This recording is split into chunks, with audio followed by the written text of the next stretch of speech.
सवाल number 5, vaccine कहाँ और कैसे लगाई जाएगी। वैक्सीन का अलग अलग तरीका होता है लगाने का, जैसे इंट्रामस्कुलर, इंट्राडर्मल वैक्सीन लगाने का तरीका होता है, लेकिन कोविड का वैक्सीन इंट्रामस्कुलर में लगाया जाता है।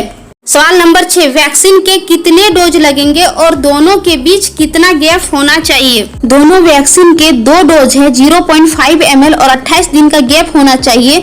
दोनों डोज लगाना जरूरी होता है। जब आप पहला वैक्सीन लगवाते हैं तब इम्यून सिस्टम एक्टिव होता है। इम्यून सिस्टम इस वैक्सीन को समझने में थोड़ा समय लगाता है और एंटीबॉडीज तथा मेमोरी सेल्स भी बनते हैं, और फिर 28 दिन के बाद जब ये वैक्सीन का दूसरा डोज लगाया जाता है, इम्यून सिस्टम को एक्टिवेशन में ज्यादा मदद मिलता है। मेमोरी सेल्स की वजह से एंटीबॉडीज अच्छे से बनते हैं और आपका इम्यून सिस्टम अच्छा से एक्टिवेट हो जाता है। सवाल नंबर 7, इंडिया में 2 वैक्सीन अवेलेबल है, तो किस पे यकीन किया जाए। एक बार में एक वैक्सीन, दूसरी बार में दूसरा वैक्सीन लेंगे तो दोनों का काम हो जाएगा। क्या ऐसा पॉसिबल है? ऐसा बिल्कुल भी नहीं करना चाहिए। दोनों वैक्सीन का बनाने का तरीका बिल्कुल अलग है। एक इनएक्टिवेट है तो दूसरा रिकॉम्बिनेट है।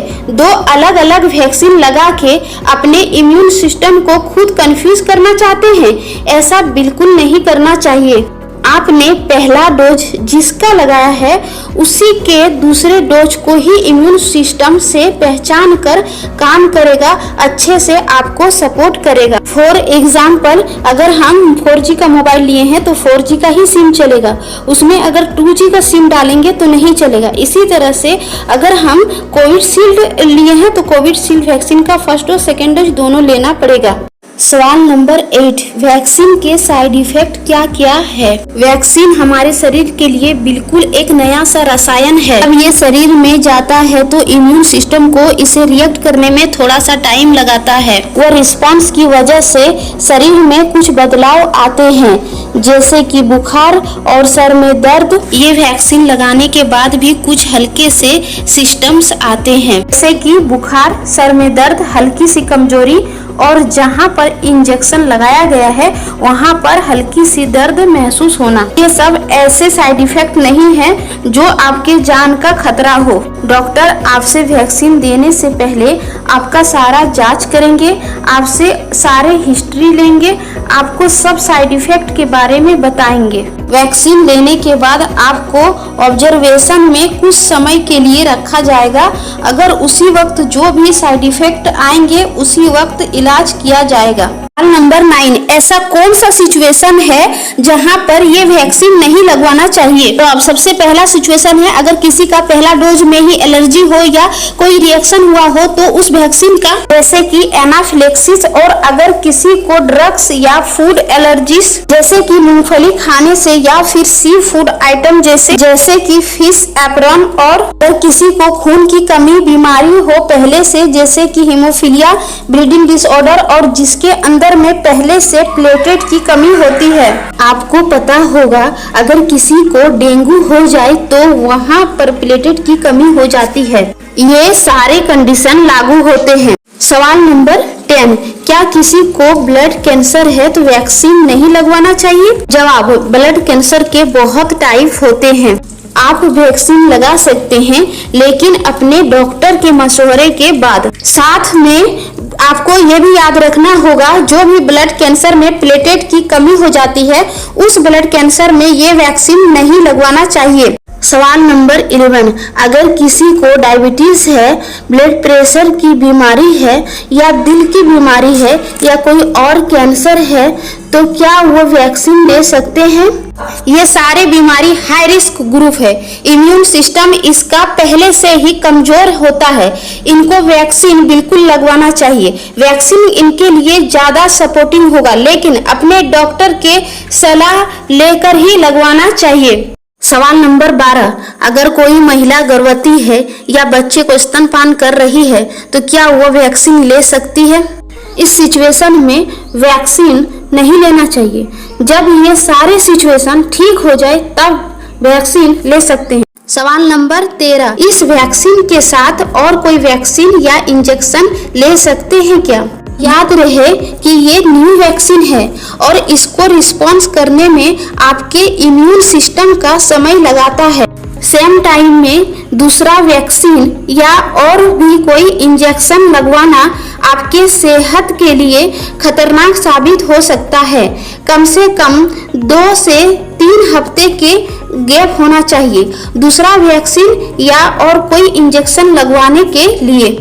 सवाल नंबर 14, अगर अभी मैं कोरोना पॉजिटिव हूँ और मुझे लक्षण भी है तो क्या मैं ये वैक्सीन लगवा सकती हूँ? जब आपके अंदर में सारे कोरोना के लक्षण है और आप एक पॉजिटिव केस हो तो अभी ये वैक्सीन नहीं लगवाना चाहिए। ऐसे सिचुएशन में कम से कम 1 से 2 महीना इंतजार करना चाहिए। तो ऐसे कौन कौन से कंडीशन है जिसमें 1 से 2 महीना जाना चाहिए और फिर ये वैक्सीन लगवाना चाहिए? सबसे पहला कंडीशन कि अगर आपको वायरस का एक्टिव इन्फेक्शन है, यानी कि आप एक पॉजिटिव केस हो और आपके अंदर सारे लक्षण है। दूसरा कंडीशन, अगर आप अभी किसी सीरियस बीमारी के लिए हॉस्पिटल में एडमिट हुए हो, ऐसे सिचुएशन में भी 1 और 2 महीना रुक जाना चाहिए। जब आप बिल्कुल स्वस्थ हो जाओ फिर कोविड-19 का वैक्सीन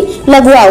और तीसरा कंडीशन, आप पहले ये कोरोना से पॉजिटिव हुए थे और आपको प्लाज्मा थेरेपी दी गई थी, तो ऐसे सिचुएशन में भी आपको 1 से 2 महीना रुक जाना चाहिए। सवाल नंबर 15, कोविड-19 की वैक्सीन बच्चों में लगवाई जा सकती है? बच्चों में कोविड-19 की वैक्सीन नहीं दिया जा रहा है। अभी ये वैक्सीन सिर्फ 18 साल या इससे ज्यादा उम्र के लोगों को दिया जा रहा है। सवाल नंबर 16, क्या कोविड-19 की वैक्सीन से हमारी सेक्सुअल लाइफ को खराब कर सकती है? जवाब बिल्कुल नहीं। वैक्सीन आपके फिजिकल लाइफ, सोशल लाइफ और सेक्सुअल लाइफ सबके लिए फायदेमंद है। सवाल नंबर 17, अगर कोई अल्कोहलिक है तो कोविड-19 का वैक्सीन लगाने के बाद कितने दिन तक अल्कोहल को हाथ नहीं लगाएगा?